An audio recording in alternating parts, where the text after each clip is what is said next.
Peggy 16. The Drifter has this mysterious cargo that he's been dragging behind his ship for who knows how long. The ball. There's, yeah, that big chunk of ice. Where did it come from? In the season of the Drifter, we get to finally go to his ship. When you go into this thing, it's not what you expect.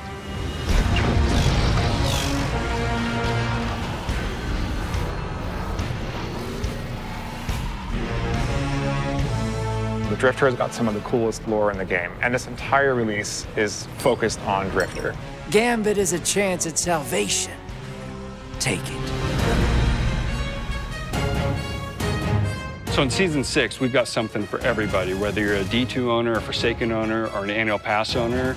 We've got new gear to chase, new weapons to chase. We've got exotic quests. We've got clan rings. We've got lore. Every week, there's something different for you to do.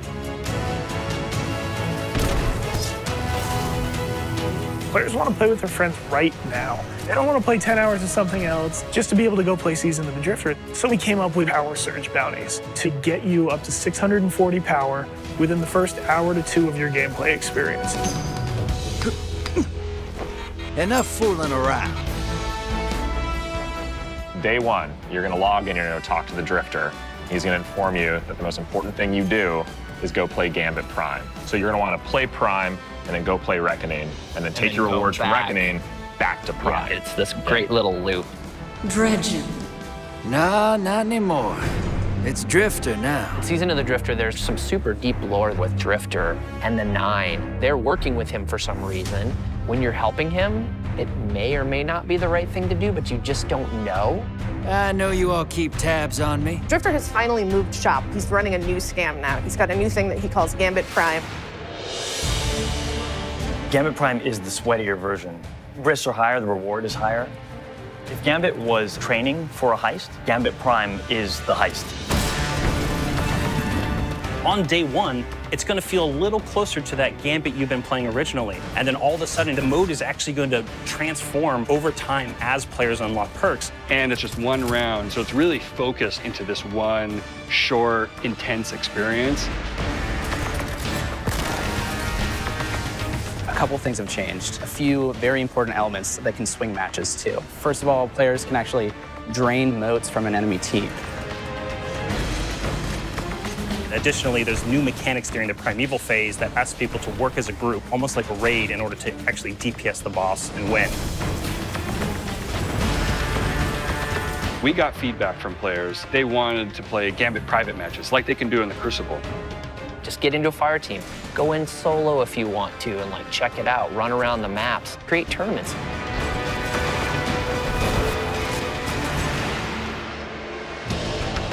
In the original Gambit, we had these 4 soft roles.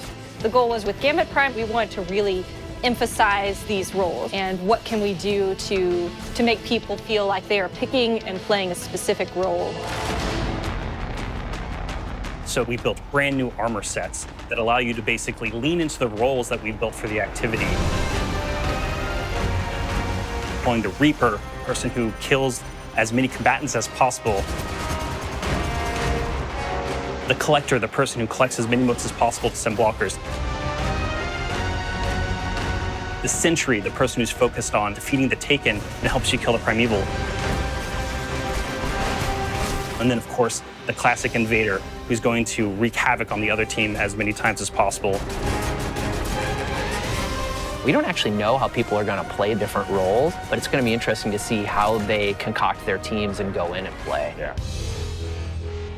We actually have 2 new maps coming in the release. The Mars map is first week. Yeah. Titan is the second week. There's a new weapons feat for Gambit Prime, the Spare Rations hand cannon, the Soul Survivor sniper rifle, the Doomsday grenade launcher. We're really excited about these weapons because not only do they play really, really well, but they look amazing.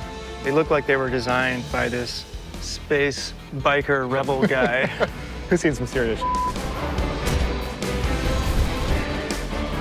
It's a big improvement over Black Armory. Annual Pass owners, day one, you will have full access to being able to play. soon as you finish your first Gambit Prime match, Reckoning is going to open up. You're teleported into the planes of the Nine, which is this huge, like, vast space.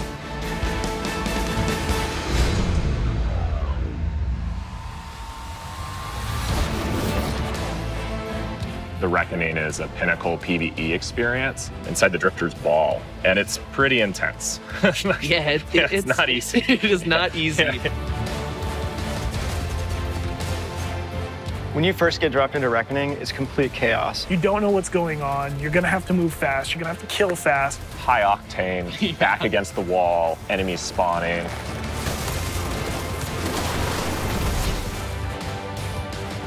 You're getting attacked from all directions. Think the Crota raid from D1. At first, you're only going to have access to Tier 1, and then Tier 2 and Tier 3 will slowly unlock. It gets more and more chaotic. And there's a Killing timer everything you counting can, down the whole timer time. counting down. So every week, as you play through Reckoning, you're going to come out with more and more pieces of armor for Gambit Prime. Every piece of armor has the Drifter's snake decal on all pieces, and the color of that decal corresponds to the role that you're playing. So if you're an invader set, you've got these glowing, like, red snakes covering your entire armor set. So when you see someone come over, you're gonna know. Or if you see someone Imagine in the ready room.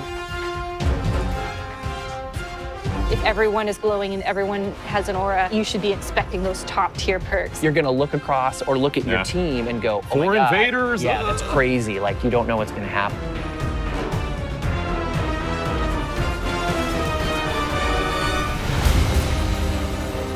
We're really excited for all the content we've got coming out, not just annual pass content. The new Crucible pinnacle weapon, the new Vanguard pinnacle weapon, a new spring event coming, which The we've never Revelry. had before, the Revelry. Yeah, week 2, you're gonna start your journey to Thorn. I cannot wait to complain about people with Thorn as I'm holding Thorn.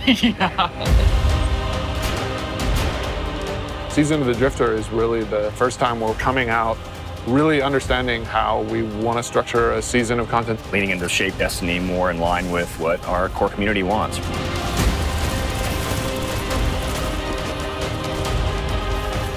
We're starting to figure out what the roadmap for a Bungie-controlled Destiny looks like. This is one of the most exciting times. We're beginning to form up the muscles to make Destiny a quick reacting live game, and I can only see it getting better from here. This is just the beginning of a conversation that we're going to have with you about where Destiny can go. Right now, the team's upstairs testing Season of Opulence. We're already building plans for how to make the thing comes out after that even better. There's a thing that comes out after that? Well, for the next one. Until then, go check out Gambit Prime.